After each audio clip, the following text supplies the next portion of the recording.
jërë ngeen jëf mbokk yéen ñi nga xam ne yéen a ngi déglu rajo Rewmi FM 97.5 mbokk yi ñoo ngi leen di nuyu di rafetlu seen ànd ak ñun mbokk yi nag ñu dellu am mbégte ñëwaat ci samedi ji comme ni nga xam ne moom lañ ko baaxoo di ànd ak yéen samedi bu jot bu 15h jotee jàpp 16h seen émission pencum réew mi ngeen di si ànd ak Abdou Khadre Seck Mamadou Diaw Diallo moo nekk ci wàllu machine bi mbokk yi nag tey ñu invité Djibril Thiaw mu nekk maire bu Réfane. Nekk tamit responsable politique APR ci commune bu Réfane nag nekk ci département bu Bambey ci région bu Diourbel jàngalekat la tamit ci université Cheikh Anta Diop bu Dakar directeur général la tamit ci benn direction xam naa ne bu ñu duggee ci waxtaan wi dinañu ci ànd ak yéen monsieur le maire maa ngi lay nuyu. maa ngi lay fay Djily di nuyu ñëpp ñu ñuy suivre ci pencum réew mi. di leen ziar di jiital ci nuyoo beeg ziar bi sëñ Mountakha Bachir Mbacké ak xalif généraux yi ci réew mi yëpp di nuyu tamit son excellence le président de la République et tout son gouvernement mais may beral nuyoo waa région de Diourbel di ko beral nuyoo waa département de Bambey mais aussi di beral nuyoo waa commune bu Réfane mi nga xam ne yàlla dafa dogal ñu jiital ma nekk seen maire maa ngi leen di nuyu Sénégal yëpp. waaw jërëjëf monsieur le maire fi ñuy dooree rek mooy li nga xamante ni tey moom mooy grève bi mu nekk grève boo xam ne transporteurs yi def nañ ko ci biir réew mi yépp mu nekk grève boo xamante ni tamit tey mën nañoo wax ne ñu baree bari suivre nañ grève boobu ba ñu bari am jafe-jafe tamit ci wàllu dem bi ak wàllu dikk bi yow nan nga ko dundi ak lan moo ci sa xalaat. waaw en fait ni ma ko dundee mooy dañ ko dund ak tristesse parce que ku gis dëkk bi nu mu mel ñetti fat yi daanaka vraiment activité yu bari taxaw na ndax manqué transport activité nag bu taxawee day impacter négativement ci économie réew mi day impacter négativement ci poche yu borom kër yi day impacter négativement ci li ñuy wax panier de la ménagère loolu nag baaxul ci réew. daf koy xaw a delloo ginnaaw ci mbirum koom-koom suivre naa aussi péripéties déglu naa transporteurs yi seen i ñaxtu. déglu naa aussi ministre bi. mais je pense que transporteurs yi li ñuy ñaxtu mën na lu xel mën a nangu la mais nañu xam aussi ne état dafa am nu muy doxee gouvernement dafa am nu muy doxee. Je pense que Mansour Faye le ministre des Transports moom mooy le principal concerné. C'est vrai am na yeneen collègues am yoo xam ne ils sont concernés muy finance muy eaux et forêts intérieur muy environnement muy armée ñooñu ñëpp d'accord naa ne ils sont concernés mais comme li ñu wax gouvernement dafa am li ñuy wax solidarité gouvernementale benn ministre Mansour Faye war na mën a wax au nom de tout le gouvernement d'autant plus que mooy ministre bi nga xam ne mooy ministre sectoriel bi kon vraiment li may wax transporteurs yi mooy ñu ngi ci seen droit pour vraiment laaj ñu améliorer seen conditions yi. mais bu leen le ministre Mansour Faye woowee aussi vraiment man jàpp naa ne waxuma la sax le gouvernement mais nañ jàpp ne le ministre Mansour Faye day teewal tout le gouvernement mais aussi day teewal sax le président de la République man li ma leen di suggérer mooy nañu dem négocier ak le ministre Mansour Faye. D'accord mais monsieur le maire tey wax ji mooy transporteurs yi ñoom ba ñu ñëw woon a gisante ak ministre Mansour Faye ndax gisante woon nañu ak moom grève bi nga xamante ni sumboon nañ ko fi mais booba Mansour Faye dafa waxaloon yeneen ministères yi. mais kayit bi ñu leen joxoon tey ñoom bu ñu demee ci takk der yi dañ leen di wax naan leen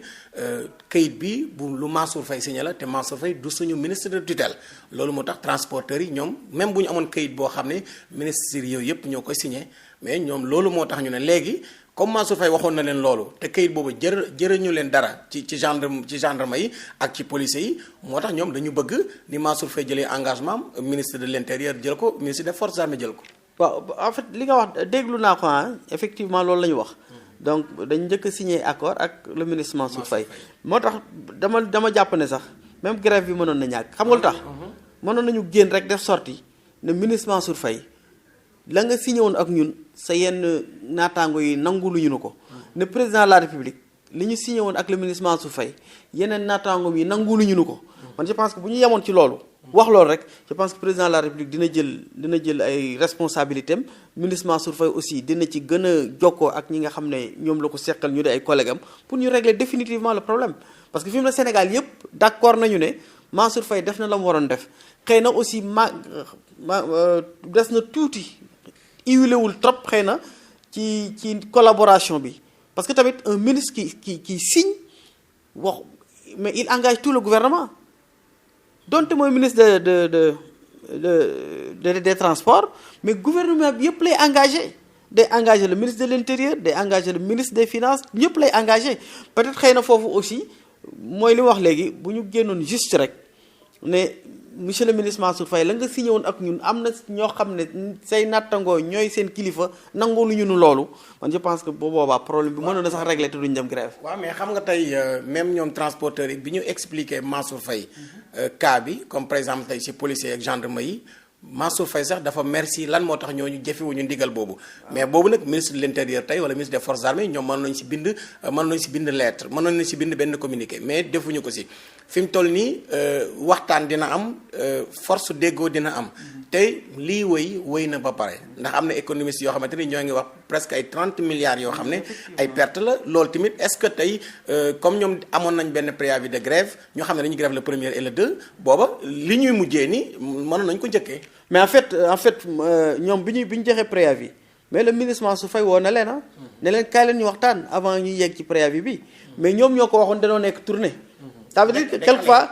dañ ne ko woon ñoom defar nañ tournée ba pare yow xam nga tey maire nga. xam nga sooy dem tournée. il faut nga teg say programme say éléments yooyu yëpp da nga koy teg. ñoom dañu kale woon seen mbir ba pare. léegi nag bi leen Mansour Faye waxee dañ ko bind lettre na ko léegi dañu bëgg nga dekkale ko. mais non xam nga li tax ngay dem tournée. bu fekkee ne nañ kaay nu waxtaan ci. mais dama nga waxtaan ci xëy na ngeen trouver solution tournée bi sax dootu ko jar est-ce que xam nga loola li taxoon ñuy dem tournée mooy grève bi ne leen kaay leen ñu waxtaan ci grève bi mais nañu dem bu ñu demee bu ñu waxtaanee xëy na déggoo bu boobaa tournée bi sax jaratu ko parce que la taxoon ñuy def tournée la taxoon ñuy bëgg a grève waxtaan nañu ba déggoo ci. te le ministre Mansour Faye c'est quelqu'un que je reconnais très bien parce que mooy sama kilifa fi ma toog nii dañuy def ak moom réunion yu bëri ñu xam lu bëri ci pas-pasam ak yéeneem ak ni mu fonkee ñi nga xam ne ñoo nekk ci secteur bi muy gérer daf ko def comme njabootam. li ma biir mooy jour de grève yi moom la gën a metti wala boog ci ñi mu gën a metti ci Sénégal la boobu donc vraiment man li may suggérer transporteurs yi mooy nañu dem toog ak moom parce que déjà le fait que rek ñu ne ko ñi sa nattaangool yi nga bokkal ñoom ñi ñu yilif nee nañ sa signature bi concerné wu leen waaw déjà loolu mu le fait que mu xam ko rek man je pense que c'est un pas pour ñu régler problème bi parce que xam naa ci moom fulla bu toll ni dina woo président de la république ne ko man kat dama signé woon su ma signé ça engage tout le gouvernement waaye nee nañu ma yeneen naataango yi ñi ñu yilif nee nañu loolu concerné wu leen xam naa fulla bu toll ni moom bu nekk ci moom aussi bu toll ni du yéem a woo ku mel ni Abdoulaye Daouda Diallo ne ko sa service des douanes li ma signé nee nañu engagé te daf leen war a engagé mën na ko def ak ministre de l'intérieur mën na ko def ak ministre de l'environnement mën na ko def ak ministre des forces armées parce que moom ku ubbeeku la kuy waxtaan la kon vraiment li may suggérer encore une fois nañu delloo ci xel yi parce que 30 milliards du caaxaan 30 milliards c'est plusieurs hôpitaux yu ñu mën a tabax 30 milliards mën na def lu bëree bëri ci Sénégal te chaque jour peut-être bu fekkee chaque jour 15 milliards la bu ñu demee dans 4 jours ça va faire 60 milliards.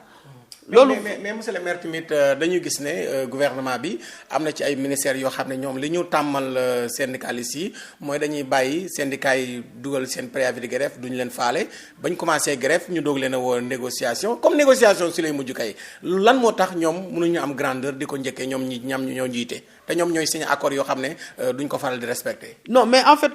genre ministre yooyu Mansour Faye bokku ci. c'est quelqu'un de très humble maanaam moom réyut du ko rëy. est-ce que du li muy sa patron. non du tout man ku ma xam ne du ma caresser dans le sens des poils man li ma gëm laay wax su ma xamutoon loolu ci moom xëy na solidarité mën na tax ma noppi mais du ma wax safaan maanaam li ma ko xamal bu ma ko mënul wax muy dëgg ma noppi moom rëyul la preuve mooy ñoom wax nañ ko sànq les syndicalistes eux-mêmes reconnaître nañ ne Mansour Faye woo na leen ba tey nii mu ngi leen di woo mais ñoom ñoo campé ci dafa war a ànd ak yeneen naataangoom yi la ñu xam ne aussi état solidarité gouvernementale mooy waral benn ministre fu mu teewal na fa tout le gouvernement teewal na fa le président de la république maintenant kay nañu insister ci li ngay signé na concerné sa yeneen naataango yi ñi ñu yilif muy douane muy gendarmerie muy police muy eaux et forêt ak ku mu ci mën di doon nañu gën a insister je sais que aussi parce que tamit am na loo xam ne ci état du lu ñuy wax ci kaw du lu ñuy wax ci mbedd mi mais li ma biir mooy ministre yeneen yi ñu tuddoon yëpp kenn ku ci nekk woo nga ña nga yilif ne leen attention signature bi Mansour Faye signé en tant que ministre des transports yéen donte ci sama tutelle ngeen nekk def leen di engagé parce que sa signature engage le gouvernement man gëm naa ne mais loolu am na yoo xam ne des ko wax ci pénc mais gëm naa ne kenn ku ci nekk service ba bokk ci yow nee nga leen attention la signature de Mansour Faye est aussi valable que la mienne. même bu ñu ko waxul ci kaw. même bu ñu ko waxul ci kaw. même bu ñu ko waxul ci kaw man li ma biir mooy problème bii ñu posé nii réglé na man loolu laa gëm. d'accord donte xëy na toogaguñu signé accord. mais gëm naa ne le président de la république ak l'ensemble du gouvernement jël nañ seen matuwaay pour que problème bi réglé définitivement. ma ñëwaat aussi. ci par rapport ak seen point de revendication yi sans avant ñu koy def point de revendication ñun toog nañu au sein du ministère des transports ba tàyyi muy directeur des transports routiers muy directeur des routes coordination ministère bi yëpp toog nañu ba tàyyi ak le ministre ñuy ñaawlu di mettitlu concurrence déloyale bi nga xam ne transport irrégulier bi moom lay indi ci dëkk bi ak ni mu sonnale taximaan yi ak ni mu sonnale cette place yi ak ni mu sonnale car yi loolu toog nañu ba tàyyi foo xam ne benn syndicaliste nekku fa ñun rek ñoo fa nekk waa ministère di def suñuy réunion di ko ñaawlu ak di xool nan la ñuy def ba arrêter transport irrégulier bi nan la ñuy def ba ki nga xam ne métier am da di transport mu dund ci métier am. mais la moo tax ba léegi saafara amu si. waaw xam nga problème aussi bu posé woo pour nga am solution tout de suite mën na jafe ah parce que c'est très complexe lu compliqué la. parce que d'ailleurs quelquefois sax man damay yéem policiers yi ak gendarme yi nan la ñuy def ba xamee ne oto bii transport irrégulier lay def parce que bu fekkoon ne oto bi particulier la moom lay niru nga yeb ci nit xamoo say nijaay nga yeb xamuñu say bàjjen nga yeb xamuñu ko yeb donc c'est très compliqué pour nga ñu maîtriser ko parce que dañuy niroo mook sa oto ak sama oto keneen ñoo niroo donc c'est très compliqué lu jafe lijjanti la. mais est-ce que ministre des transports mën na ko lijjanti sans ministre de l'intérieur wala ministre des forces armées. non mais mën na ko lijjanti du doon sans daf koy lijjanti avec eux maanaam ñooñu il faut ñoom aussi ñu bokk ci mais ni ñu ciy bokkee mooy bu Mansour Faye signé en tant que ministre mu engagé leen ñoom en tant que ministre du même gouvernement bu ko defee douanier bi xam ne désormais lay ñu signé fële daf ko concerné. Gendarme bi xam ko policier bi xam ko ki nekk eaux et forêts xam ko loolu rek mooy l'essentiel ñu xam ne ñoom dañu ko war a endosser dañu war a yanu signature bi nga xam ne le ministre Mansour Faye moo ko yanu ñu respecté ko à la lettre liggéey ak transporteurs yi ba li nga xam ne moom la ñuy ñaxtu muy luy metti loolu yàlla teggi ko. d'accord monsieur le maire Djibril Thiaw yow yaa jiite centre de formation et de perfectionnement des travaux publics centre bi dafa nekk ci ministère bi ñu dénk wàllum dem beeg dikk bi wàllum transport centre bi lan mooy liggéeyam dëgg. waaw centre bi comme ni ko tur bi tëggee rek formation ak perfectionnement maanaam formation pour ñi nga xam ne amaguñu métier ñu jël leen former leen en topographie wala en géotechnique wala point tatant ay formation modulaire pour que ñu mën a am métier boo xam ne mën nañ leen ci employé mais aussi perfectionnement. mooy ingénieurs yi nga xam ne dañu nekk ci secteur bi ingénieur génie civil yeeg ñi demee noonu nga xam dañuy liggéey ci mbirum tëli di liggéey ci mbirum entretien routier ñoom jàng nañ ba pare mais dañuy def yenn saa yi ñu dajalewaat leen pendant 5 jours yokk seen xarañte ci benn mbir mën na nekk ci benn logiciel mën na ba nekk ci benn technique bu bees boo xam ne dañ ko introduire ci génie civil wala yu demee noonu donc ñooñu dañ leen di dolli xam-xam ay ingénieur lañ ba pare mais yenn saa yi dañ leen di dajale pendant 5 jours wala pendant 6 jours pendant 4 jours dolliwaat leen xam-xam mais lépp day tourner autour des travaux publics day tourner autour des transports ak métiers connexes yi nga xam ne day ànd ak génie civil. d'accord mais monsieur le ministre ñu benn laaj rek ci wàllum transport bi doog a jàll ci leneen ñun dañu gis ne li nga xam ne tey syndicalistes yi ñoom ñoo ngi koy ñaxtu muy wàllum jafe-jafe yi ñu am ci kaw tali bi ak wàllum concurrence déloyale bi nga xamante ne am na ñun loolu bien vrai que ñoom grève nañ même bu dee bàyyi nañ grève bi Sénégal perte na si ay milliards yi milliards mais mbir la moo xamante ni man bokk naa si ñi jàpp ne pour ñu régler ko ci Sénégal dina nekk loo xamante ni tey lu jafe-jafe la. waaw lu jafe la effectivement comme ni ma ko waxee sànq mais il faut aussi ñu jéem ko régler parce que tamit mënuma concevoir ki nga xam ne dafa jóg ne damay investir ci transport muy sama métier mooy sama liggéey jëlay million investir ku ci bu fay taxe jotee mu fay taxe bu visite technique jotee mu dem def visite technique maanaam nekk en règle dagg assurance nekk en règle keneen koo xam ne nekkul en règle dem jënd ab otoom rek ñëw di xëccoog moom li mu ci waroon gagné te du fay taxe du fay droit de stationnement fay dara kooku vraiment métier am du transport nañu ko ci génnee ki nga xam ne mi dafa jël métier am def ko muy transport mu nekk en règle li mu warloo ak état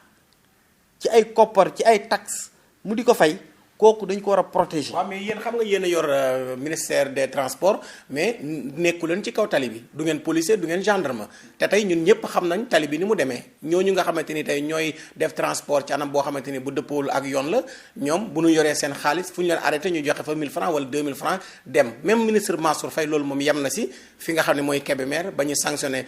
takk der yi nga xamante ni ñoo nekkoon foofu mu nekk fee boo xamante ni man xam naa ko Mansour Faye xam ko président xam ko te mu nekk mbirum corruption boo xamante ni bu jafe la génne ci Sénégal ban taxawaay kon la ci ministère de l'intérieur moom ti war a amee. waaw non en fait xam nga da nga ne ñun nekkuñ ci tali bi. kay ñu ngi ci tali bi parce que ña nekk ci tali bi ñun lañ fa nekkal en réalité policiers gendarmes yi douaniers yi niñ fa nekkale ministre de l'intérieur niñ fa nekkale ministre de l'économie et des finances nañ fa nekkale ministre des transports ils sont là-bas pour l'État l'État est unitaire. kon lu ñu fay def rek ñun lañ koy defal au sein du ministère des transports maintenant bon c'est vrai que bëgguma stigmatiser mais li nga xam ne moo moo jaadu pour que tracasserie yi arrêté pour que transport irrégulier bi arrêté mooy li ñuy wax léegi c'est très compliqué lu jafee lijjanti la mais li ma gëm mooy bu état bi jàppee fi mu war a jàpp acteur du transport jàpp fi ñu war a jàpp ñu àndante mën nañ ko xeex ba jëli ko fi wala bu fi jógul aussi dana néew lool mais nag bu ñu fàtte ne aussi transport irrégulier dafa mel ni da di une tare congénitale dafa judduwaale ci transport au Sénégal parce que ñun ñëpp xam nañu luy clando naturellement mooy transport irrégulier donc c'est une tare congénitale dafa judduwandoo ak transport ci Sénégal dama doon waxtaan barki démb ak benn waay mu ne ma transporteurs yi di kaas sax am nañu ci am ay clando muy dëgg am nañu ci ñu am ay war gaynde muy dëgg donc ça veut dire c'est très compliqué. il faut est-ce que ñi taxaw ci kaw tali bi tamit amuñuy clando. loolu tamit dégg naa ko. loolu dégg naa ko. voilà loolu dégg naa ko moo tax problème bu compliqué la mais dañ ko war a xeex. parce que tamit ay nit ñoo ci jël seen xaalis investir ci mu nekk seen métier ñooñu dañu leen war a protéger. sinon dinañ dem ba day gën a désorganiser wu. parce que bu ñu demee ba kenn nangootu cee investir pour nekk ci professionnel pour nekk en règle day gën a désorganiser wu te loolu baaxul ci réew. d'accord baaxul ci réew. jërëjëf monsieur le maire Djibril Thiaw mbokk yi moom la ñu invité tey ci seen émission pencum réew mi ci rajo réew mi FM monsieur le maire nag ñu daal di wax ci li nga xamante ni tey moo jëm ci élection locale yi élection locale yi dañu gis ne élection locale daana ñëw. Sénégalais yu baree bari daawuñu ko bàyyi xel enjeu yi fi am nii dafa mel ni daaw si am ñu gis ne tey ñu baree bari ay ministre ak ay directeur général ñu bari di xëccoo mbir mi nekk loo xamante ni daal ma ngi mel ni ay présidentielle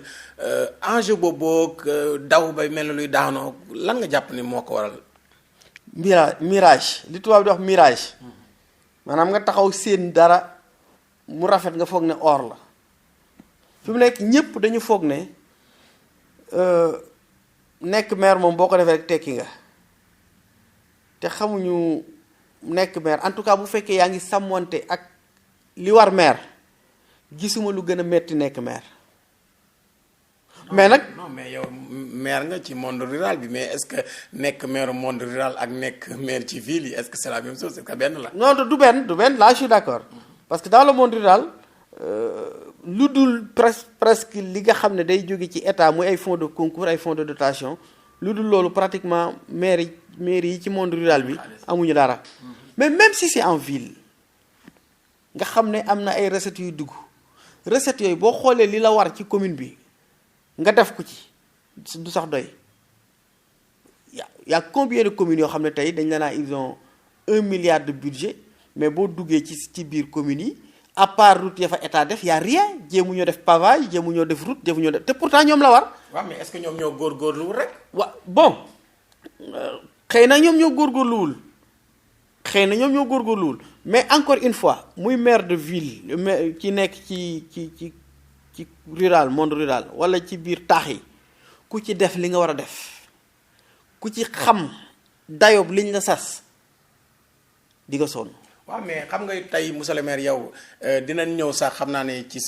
sa mairie ak lan nga fa def mais yow par rapport yaa ngi Dakar gis nga yenn mairie yi nga xamante ni tey ay marché yu mag a fay nekk. par exemple tey marché bu mel ni HLM wala marché bu mel ni tey Castor marché bu mel ni Tilène. ay banque nekk fa ñii di fay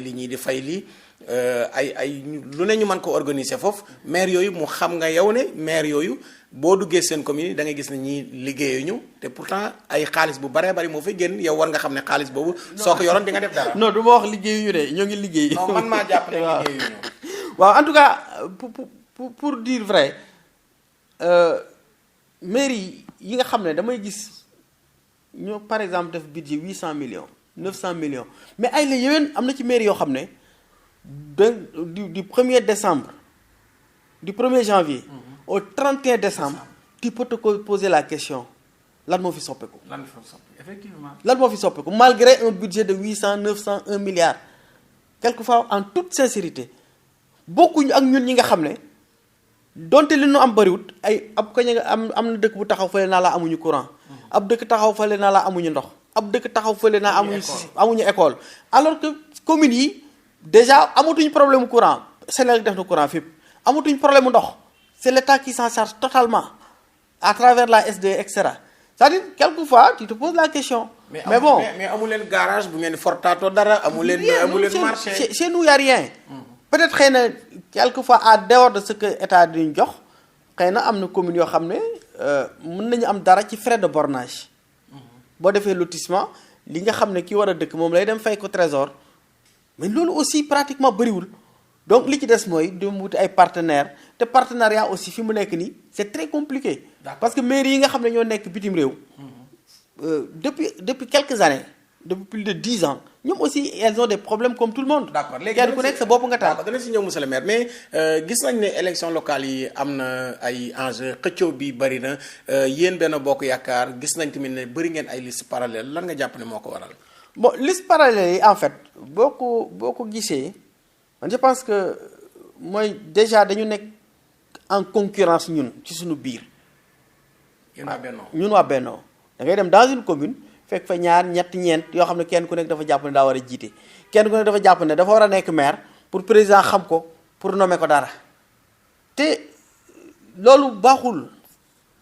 mais am na ñu koy def ñoo xam ne président xam na leen tey par exemple tey Mary Teuw Niane mënoon ne président xamu ko Mamour Diallo mi nekk Louga mënoon ne président xamu ko Mbaye Ndiaye Mame Mbaye Niang mi nekk Dakar kooku tamit mënoon ne président xamu ko. te ñoom taxawal nañu. am na ñoo xam ne doonte président xam na leen dañuy jàpp ne dañoo war a jiite pour ñu fal leen leneen. dañu parce que pour ñoom la légitimité de l'homme politique et c'est vrai mooy est-ce que am na un mandat électif est-ce que gox ba mu dëkk daje nañu fal ko dara. te loolu moom je pense que moom c'est fondamental quand même nañu ko nangu. mais est-ce que du lu légitime aussi. non si c'est très légitime mais à côté de cette légitimité là man dama gëm ne bu fekkee dañu gëm nun ne président de la République la ñu àndal Macky Sall. bu fekkee dañu gëm ne suñu gis-gis ak suñu bëgg-bëgg mooy suqali dëkk bi bu ñu fa dee ñett wala ñeent ànd ak président de la République Macky Sall war nañu mën a daje fàtte suñu bopp jiital kenn ndamal président lay doon suñu ndam lay doon. maintenant ñi nga wax fii par exemple bu fekkoon ni par exemple à Saint-Louis Mansour Faye ak Mary Teuw Niane ak ñi demee ni ñoom dañu ànd toog waxtaan ci seen biir te yàlla tax ñu jiital kenn gagné kenn ku ci nekk sa xam-xam ak sa capacité ak li nga man ci leneen nga ki ñu jiital nga jàppalee ko pendant 5 ans mais mairie ba ñu nekk dañ koy transformer totalement kenn ku nekk na ñëw ak générosité ci xam-xamam ci am-amam ci man-manam ci carnet d'adresse am autour du maire bi nga xam ne ñoo daje ne ko jiitul kenn ku ne fàtte sa bopp mais kenn ku ne dafa bëgg a fés. en fin de compte non mais man nag man beneen gis-gis laa si am dama gis ne président Macky Sall dafa am ñum àndal ñoo xamante ni mën naa ne respecté wuñu ko wala wegguñu ko wala déggalatuñu ko ndax tey par exemple yaa ngi wax sànq man gis naa ne am na ñoom am ndax Mary Teuw Niane am na lu ñu ko nommé soo xoolee tey Mame Mbaye Niang am na lu ñu ko nommé boo xoolee Mame Boye Diao mi nga xamante ni moo nekk Kolda moo nekk directeur des domaines ma gis ne président am na ñoo xam ne te ne woon na bëgg fee gis ay liste parallèle mu mel dafa am ñoo xam ne dañu taxaw pour défier président. bon peut-être défi je ne sais pas wala aussi principe parce que am na ñoo xam ne aussi seen principe mooy li ma décidé dama koy def bu fekkee ni c'est ça leur principe aussi je n'y vois pas de mal mais su ma nekkoon président de la République ku jóg par principe nga ne man damay nekk candidat parce que gëm naa ne kii maa ko gën a bëgg réew bi wala boog gëm naa ne li ma fi man mënu ko fi ba dama lay seetaan mais au cas où tu perds a di nga ma rendre compte parce que tamit mënuñu nekk dans un parti aussi désorganisé loolu baaxul ci parti. est-ce que du jiit li la neex. non neexul président parce que moi je l'ai suivi il dit que dans tout le Sénégal ñaari commune rek la fi autorisé mu am liste parallèle benn bi mooy Mame Boye Diao dont tu as parlé tout à l'heure Kolda ñoom ñaar ñëpp muy Mame Boye Diao muy Bibi Baldé ñoom ñaar ñëpp kenn ku ci nekk président ne la demal là y a pas de problème c'est valable pour Bignona muy Aubin Sagna muy Keita Mamadou Lamine Keita kenn ku ci nekk président ne la demal mais ñi ci des ñëpp kenn ku nekk à mon humble avis loolu la président wax donc à mon humble avis kenn ku ci nekk peut-être par principe wala par défi yaa xam la tax nga def ko demal nga sa bopp liste mais à l'arrivée man je pense que su ma doon président je vais leur demander des comptes. buñ pertee. ah oui. buñ pertee est-ce que dina jar sanction si nit koo xamante dafa jóg pour jiite goxam. bon ça dépend parce que tamit li jóg pour jiite sa gox mais ki nga fi nekkal mu def résultat ngeen bokk benn parti bi ngeen ne yéen a bokk gis-gis xanaa kon bokkatu ngeen gis ba ànd ak président Macky Sall n'est-ce pas bu ñu bokkee ànd ak président Macky Sall ça veut dire que noo bokk gis-gis noo bokk jëmuwaay. waaw non mais man damaa gis ne monsieur le maire yow ku la jiitu lu doon reefan nga demal sa bopp man loolu gis naa loolu. mais parce que mooy logique bi. non dama ne ku la jiitu lu toon nga demal sa bopp. waaw mais déggoo la parce que mooy logique bi j'ai un bilan à défendre mais su fekkoon ni fekkut ma am bilan bu mu war a défendre maanaam bu fekkoon keneen moo nekkoon maire Réfat ma bokk ak moom biir APR ñu bokk ànd ak président de la République moom mu nekkoon maire Réfat pendant ce mandat là man pare naa pour aligner wu topp ci moom ñu ànd défendre bilan pour que le président de la République bi nga xam ne moom la ñu àndal ñu mën a jëmmal gis-gisam émergence ci suñu biir commune muy commune Réfat parce que bu ñu def at bu ñu réere mbir aussi ne jëmmal gis-gisu président maanaam fexe suñu commune yi émergent mais man bu fekkee dañu war a dem rek pour que maa jiitu maa gën a fës maa ëppi nit kooku war nañu dépasser loolu nañu dem parce que dañu bëgg Réfat jëm kanam nañu dem parce que dañu bëgg suñu commune bi jëm kanam te pour ñu jëmale ko kanam nañu fexe li nga xam ne moom le président de la République di xalaat ci kaw ñu jëmmal ko ci suñu commune boo ko defee émergence mën a ñëw. d'accord monsieur le maire gis nañ ne bëri na ay liste yoo xam ne tey ñi nga xam ne ñooy préfet yi ak sous-préfet yi dañ ko rejeté ci opposition bi mais li jaaxal ñu bari mooy amul benn liste benn bokk yaakaar ci Sénégal li muy rëy benn liste benn bokk yaakaar boo xam ne tey rejeté nañ ko te mënoo wax ne ci communes yi wala ci yenn département yi ña fa nekkal benn bokk yaakaar ñoo gën a xam ay élections ña nga xam ne ñoo nekk ci gox yooyu loolu lan moo ci sa xalaat. li ci sama xalaat mooy waa benn bokk yaakaar dañoo teel a jóg dem déposer ji man bi may déposer sama liste midi jotul xaaruma minuit ñu may forclos ñi ñu fi forclos ñuy wax yëpp di dem recours ku ci demoon midi loolu du la fekk ku ci demoon la veille bi ñu ne suba la ñuy clôturer loolu du la ci fekk mais man dama mënul concevoir ngay da nga bëgg a nekk maire ñu fixer calendrier électoral bi 6 mois avant nga xam ne jour tel la ñu koy tëj à minuit pour dépôt 6 mois avant xam nga ko bu ñu fàtte ne 6 mois avant xamoon nañu ne le 3 la ñuy clôturer nga toog di toog ba le 3 à minuit moins 5 boo crevé ci yoon bi nag sa diggante kër ak diggante Lambaye sous préfet wala préfet Bambey wala beneen préfet te 6 mois avant xamoon nga ne boobu mooy date butoir bi le problème mooy en réalité y a beaucoup de gens yoo xam ne ils sont dañu yuuxu fépp candidat la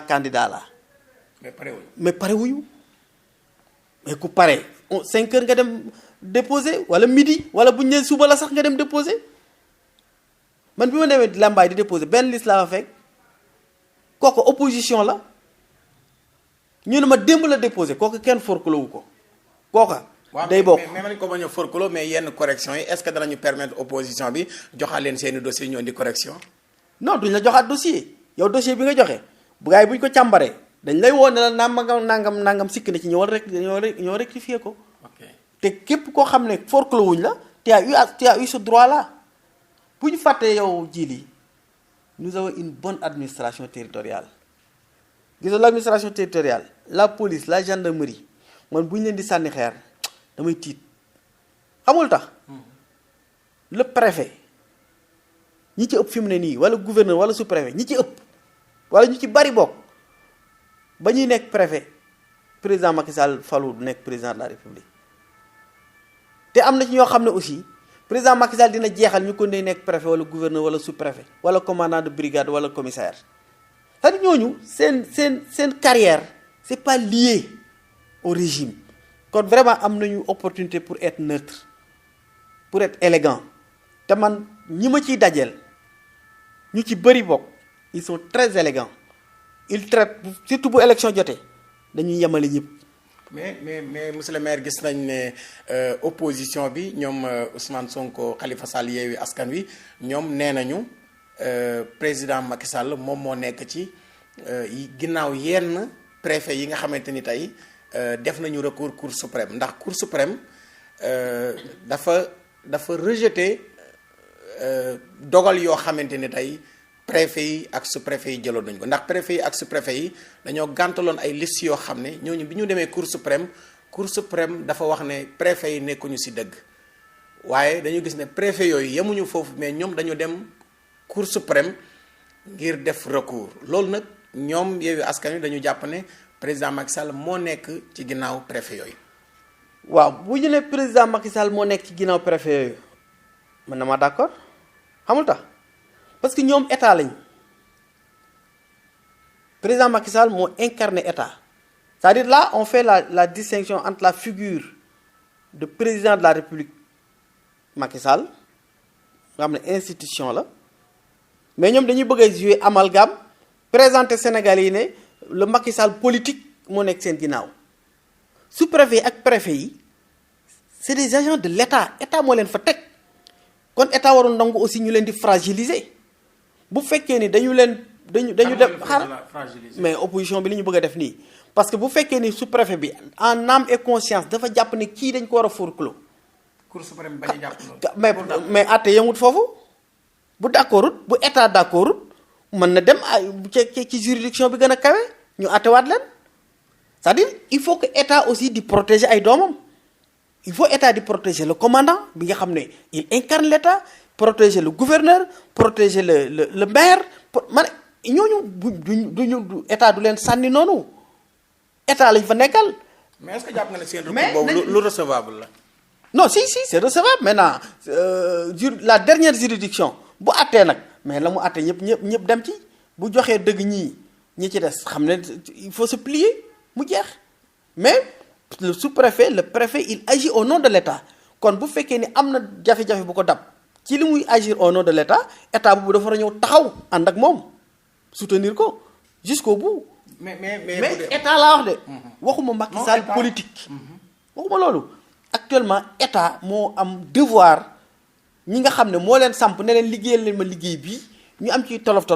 état dafa war a taxaw ànd ak ñoom jusqu'à la fin. d'accord li ngay leeral nii monsieur le maire moo taxoon président Macky Sall bi mu nekkee njiit réew mi waroon na fexe bañ a nekk chef de parti kon leeral yi yëpp naan en tant que état en tant que parti APR ndax tey opposition bu la neexee dañuy jël Macky Sall en tant que chef de l'état sax def ko njiitul APR mais bon 11 recours est-ce que acte beeg càmbar beeg yooyu du tax ñu mën a dàq élection yi ndax am na ñu njort loolu. non dàq élection weesu na ñun ñu dimbali rek loolu moom mënul lekk moom. kon marche bëri di. waaw li ngeen danoo sonn li ngeen toog dafa bëri. et puis voilà il faut ñu renouveler nit ñi amaat légitimité mën a commencer waat dëgmal 5 ans yoo xam ne di nga ci mën a dérouler de grands projets. mais à un moment donné finalement day kii te le président de la République l'a dit hein il n'est pas question de reculer les élections pas question wax na ko yàggul matul sax 3 jours. donc opposition dañ parewul waaye bu ñëwoo sëgg. non mais xam nga tamit tey opposition bi am na loo xamante ni ñoom mën nañ ko bañ a nangu ndax suñu gisee ne tey cour d'appel daf leen a jox dëgg. ñu gis ne ñoom loxo ministre de l'intérieur wala loxo Macky Sall dafa nekk ci ginnaaw recours yooyu problème mën na am. mais da ci war a nekk parce que ñooñu déggoo la ma wax préfet yi ñooñu la ñuy liggéeyal c'est-à-dire état chaîne bi noonu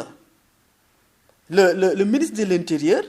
amul droit seetaan un préfet wala un sous-préfet bu jàpp ne daa nekk ci dëgg. ñu di ko néewal doole wala ñu koy bunduxatal te loolu baaxul sax ci état day fragiliser état état dafa war a rigide taxaw dëgër maintenant en respectant bien sûr la loi en respectant beneen aspect bi nga xam ne daf fi nekk muy le pouvoir judiciaire bu ñu demee ba ci la dernière cour bi war a àtte l'instance suprême bu àttee bu fekkee de dafa dëppoo ak li commandement territorial bi bëgg ñeneen ñi nañu plié wu bu dëppoo ak li opposition bi bëgg na commandement territorial plié wu mais tant que demuñu ci dernière juridiction bi mais waruñu wax nekk kenn ko da nga war plié wu par force. kenn ku nekk am nga droit def say recours ba ci vraiment phase ultime bi maintenant ki nga xam ne nag fa la mbaxana doone benn fa la mbaxana mujjee. waaw fa mbaxana mujjee. bu boobaa nag lu ñu décidé. amul kontaan naa ci amul kontaanuma ci ku ñëpp dañ ciy plié wu. d'accord mais monsieur le maire li nga xamante ni mooy violence politique bi dañu gis benn cadre unitaire de l'islam boo xam ne dañoo bëgg way politique yëpp signé benn charte boo xam ne dañuy fexe ba jàmm am charte boobu am na ñenn ci opposition bi ñoom nee nañ duñu ko signé yow lan moo ci sa xalaat. bon initiative bu baax la mais Sénégal waroon na romb foofu. ba ñuy wote ba léegi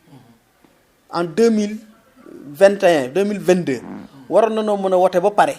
te muus sax du ci xosi muus sax duñu ko ci sànni xeer c'est-à-dire waroon ak li nu am ci expérience élection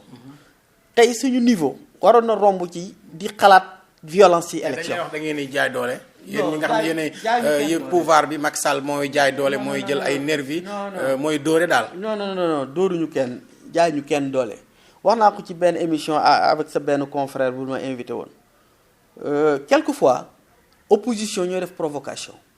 ngeen dóor. non du dóor. non xam nga ñoom bu ñu provoqué bu kii amee tuuti rek accourant amee tuuti rek ñu ne dañ ñoo dóor mais wax naa que Ziguinchor par exemple ce qui est arrivé là-bas waru foon xew jili su ma nekkee ak yow ci benn dëkk bi ñu bokk bëgg-bëgg di xëccoo li élégant ci man. mooy tànk xëccoo bi jàllut naay moytu sa buntu kër yow tamit moytul sama buntu kër bul di jege sama buntu kër moo gën a élégant ak foo mën di dem mën nga jaar feneen ba éviter sama buntu kër parce que boo jaaree ak sa mbooloo sama buntu kër fekk sama mbooloo sama biir kër accrochage mën na am. mais fa mu doon dem. mënoon na jaar feneen. non mais c'est-à-dire par élégance c'est-à-dire Ziguinchor Sénégal fa la neex circuler mais par élégance man maa war a. non par élégance li waroon a am par élégance dëgg man li ma tuddee par élégance mooy opposant bi nangu ki nekk pouvoir mën a ñëw ba biir këram def fa doxu nemmeeku wut fay militant ki nekk ci pouvoir bi mën a nangu opposition dugg biir këram. loolu mooy élégance non xam nga lu tax parce que mënoo maîtriser say militant mënuma maîtriser samay militant mënul lekk bu fekkoon ni yow boo nee say militant bu kenn wax ñu noppi ok mais am na des gens gelés yoo xam ne bu ñu seenee ne nit yi Jili Seck yaa nga ne la première réaction mooy saaga leen. waaw mais yéen a leen ko wanul yéen ñi nga xam ne yéen dirigeant yi non yéen ñi yore militant yéen yow. non du loolu. en réalité militant yi le sénégalais lambda ci boppam ñoom demee noonu bu ñuy far dañuy gelé dañuy far ak gel nga xam ne lu même boo bokkut ak ñoom idée sax idée donc bu ngeen ko bokkut ñu saaga la mais xoolal li xew ci réseaux sociaux yi ci ay saaga ak wax ju ñaaw ñooñu boo leen séenee ki nga xam ne yaa ngi ci réseaux sociaux yi di ko yàbbi musiba seeni ñaari caravane buy rombante nga yaakaar du ngeen xeex du ngeen laale. c'est-à-dire fi mu nekk nii en tout cas li may conseillé ñëpp mooy kenn ku nekk ngir yàlla d'ici le 24 janvier 2022 ñun nañuy éviter jaar ci wetu kër suñuy adversaire mais ñi wax na duñ signé kii li nga xam ne mooy charte boobu ndax dañu ne réew mi dafa am benn charte muy constitution bi loolu lañu bëgg président Macky Sall respecté ko. mais président de la République moo gën a respecté constitution bi ñëpp moo ko gën a respecté ñëpp c'est-à-dire là aussi malheureusement Sénégal dañu dugg ci benn ère boo xam ne fa nu jëm xamuñu ko l'ère du populisme te damay ñaan Sénégal yi nañu jàngataat populisme fi mu jaar fépp échec la fa bàyyi désolation guerre civile muy Brésil muy ay nuque c'est-à-dire populisme moo baaxul opposition Sénégal nag fi mu ne tey ci populisme rek la ñuy dox. fi mu ne non fi mu ne bu ñu romboon fii tey mu wóor leen ne ki nekk fii c'est un responsable politique de l'APR mën nañu simuler tuuti alors ñu ne dañ ñoo attaqué fi mu nekk nii li war mooy nanu nawloo Sénégal yi nanu nawloo militant yi di dox ak ñoom ci dëgg bàyyi wut bës bu metti bi bàyyi populisme bu metti bi. waaw mais yéen itam ngeen bàyyi di xoqatal seen i adversaire xoqataluñu kenn gisoo jili li ma la wax nii man loolu laa gëm duñu xoqatal kenn gisoo man ba élection yi jàll bu soobee yàlla fu sama adversaire politique nekk dinaa moytoo jaar foofu élégant wul mais li ma wóor mooy le 25 su ma fa jaaree duñu xam sax ne jaar naa fa. d'accord léegi mais boo fa jaaree ci diggante bi élégant wul wóorul nanu moytuwante. d'accord ba fan yi jàll. d'accord jërëjëf monsieur le maire Djibril Thiaw yow nga nekk maire bu Réfane nekk ci département bu Bambey yow yaa nekk directeur général bu centre de formation et de perfectionnement des travaux publics léegi yow commune bu Réfane da nga koy xëccoowaat yow la ñu investir foofu ci Benno Bokk Yaakaar ndax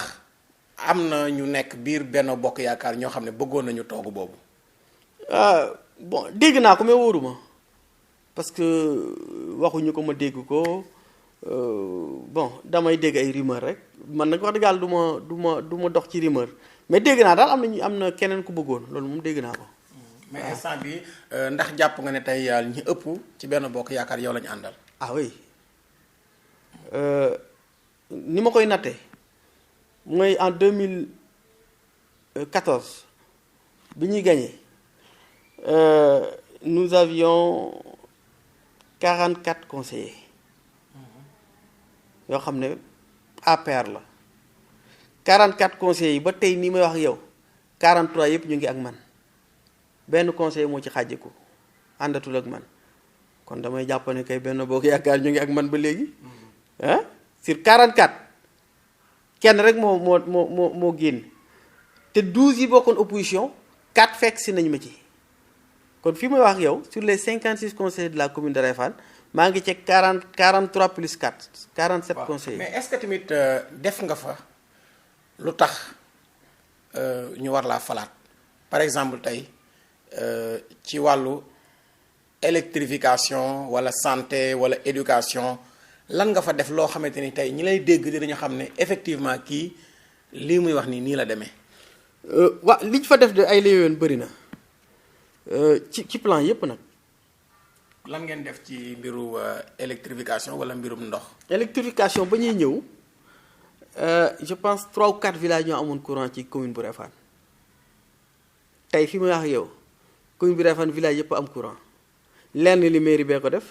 lenn li ASER moo ko def jaarale ko président de la république moo ko def jaarale ko ci ASER loolu du bilan. dëkk yépp am courant yépp am na yoo xam ne nag tàkkagul. mais li ñu gëm mooy balaa moo yàgg dina tàkk comme def nañu installation yëpp ba pare loolu bilan la je pense. boo ñëwee ci éducation Réfane amutoon lycée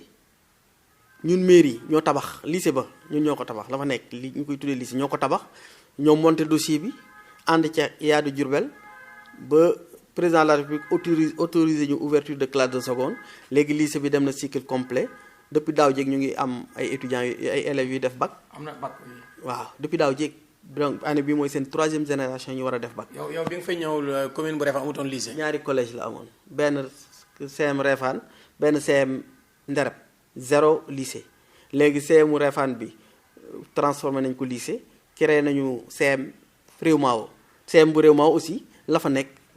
encore une fois c'est la mairie de Réfane. mais Réfane biir am na collège ba tey. waaw non c'est-à-dire lycée bi cycle long lay doon. day dem 6e ba terminal. day dem 6e ba terminal voilà. CM Réewmao aussi la fa nekk ñun la ñoo defar dossier bi ñoo ko déposé au niveau de l'IA andi ci ak IA tabax classe ya def ci ay table banc ba lépp ok ñu ubbi CM bi. kon léegi daal boo jàngee si commune bu Réfane boo fa jógee mën nga dem université directement. boo fa jógee université nga jëm. dootoo demati ay Bambey ak. da ngay jàng ba am bac dem université. loolu def nañu ko ci éducation te ma fàttali ne lycée ak collège conseil départemental la waroon. mais ñun dañu ne conseil départemental bu défaillant duñu ko xaar. parce que tuddee ko bu défaillant. parce que daa deful li ko war a def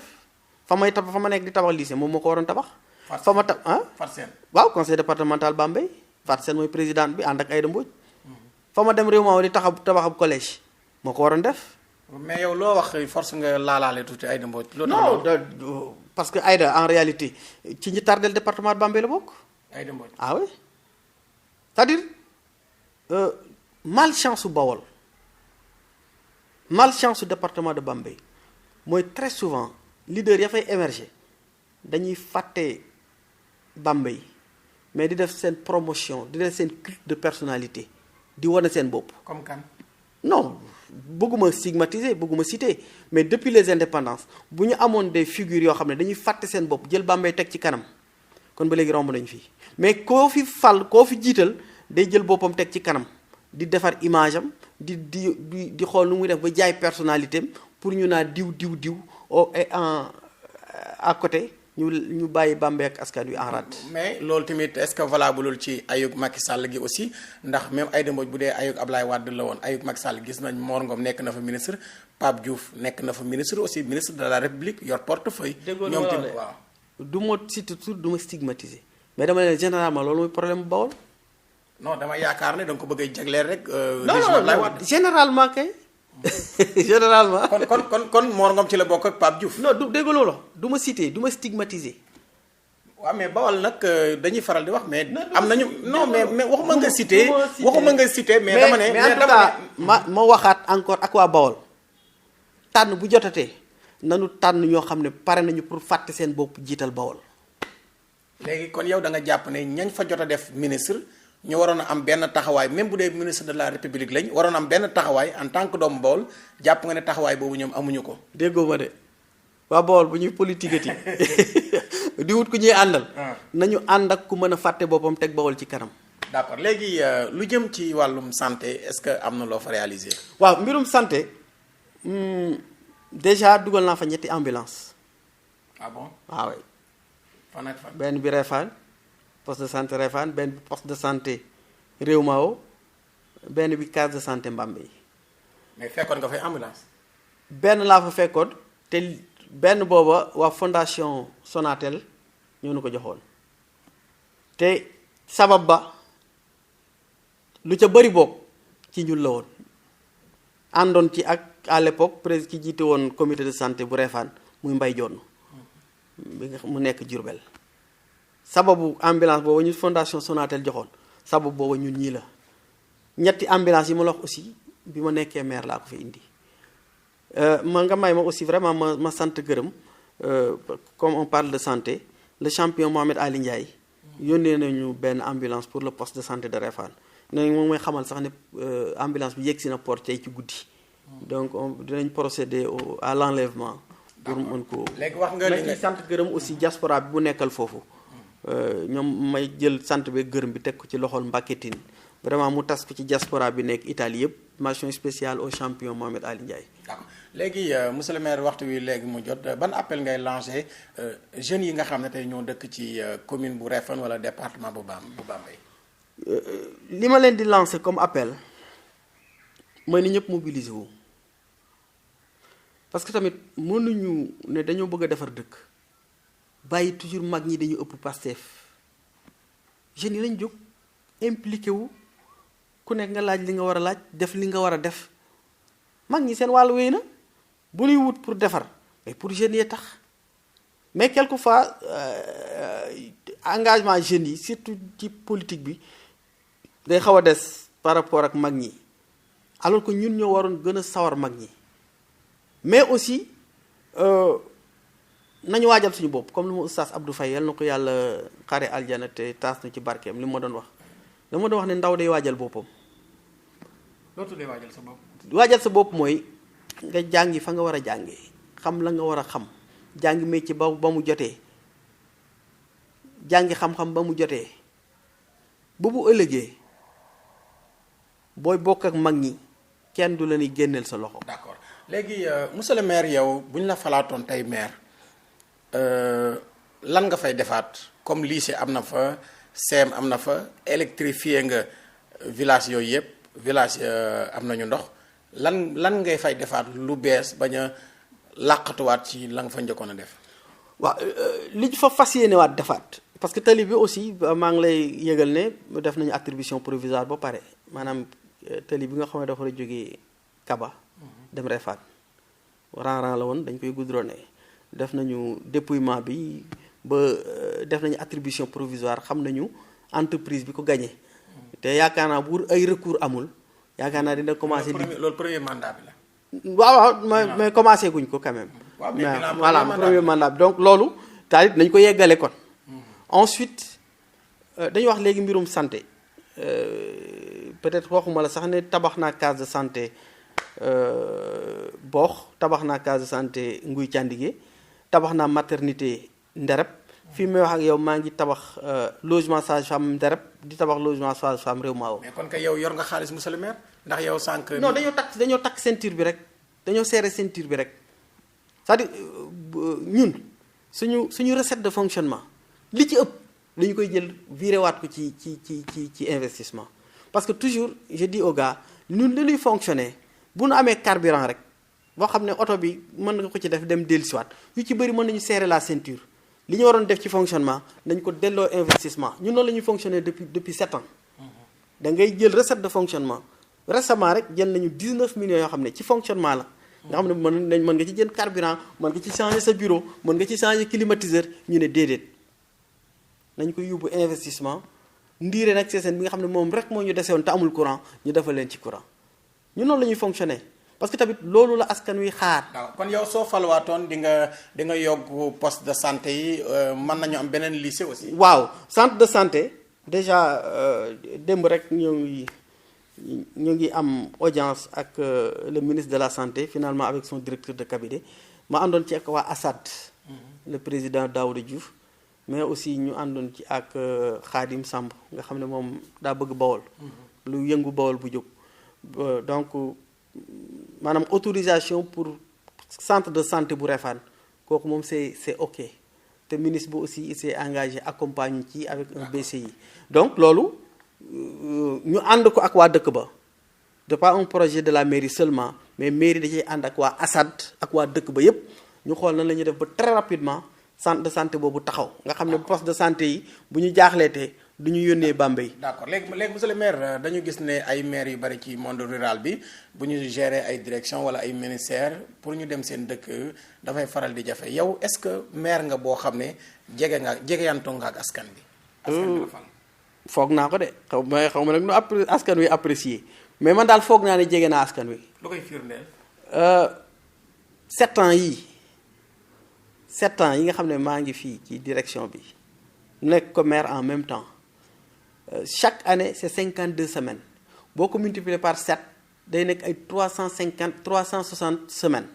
li ma wër mooy 360 semaines yooyu li ma ci toog semaine bu ma demul Réfane matul 10 semaines matul 10 semaines chaque semaine dem naa Réfane au moins une fois yenn saa yi ma dem fa 2 fois wala 3 fois dans la semaine kon foog naa ne jege naa askan est-ce que lii xew nit ñi di ko am ni bànneex ni mbégte wala leneen ak leneen monsieur le maire Djib Thiaw ma ngi koy fekkee. lu ma ci yëg muy Dakar muy Réfane dem naa ca wala yónnee naa ca lu ma ci yëg laa wax de. est-ce que maire bu social nga. foog naa ko. mais loolu firndeel. mooy ku am sa xew bu ma fa mënee taxaw fa su ma amee dërëm jox la su ma amul dërëm ne la masa bu dee lu metti bu dee lu neex may la ndokkale su ma amee dërëm jax la su ma amul dërëm aussi ñëw bokk kook yow. mais est-ce que maire bu mën a maslaa nga. mën na maa maslaa mais am na yoo xam ne ay léewén du ma ci maslaa parce que tamit quelquefois il faut ñu nit ñi il faut ñu tàmm ci taxaw ci dëgg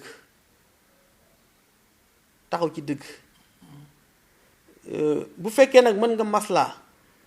te du yàq dara maslaal mais maslaa bu nar a yàq taxawal ci dëgg. d'accord jërëjëf monsieur le maire ñoo la sant di la gërëm. kontaan naa Djily waaw mais bu lii di gëj dama leen lamb yéen waa réew mi.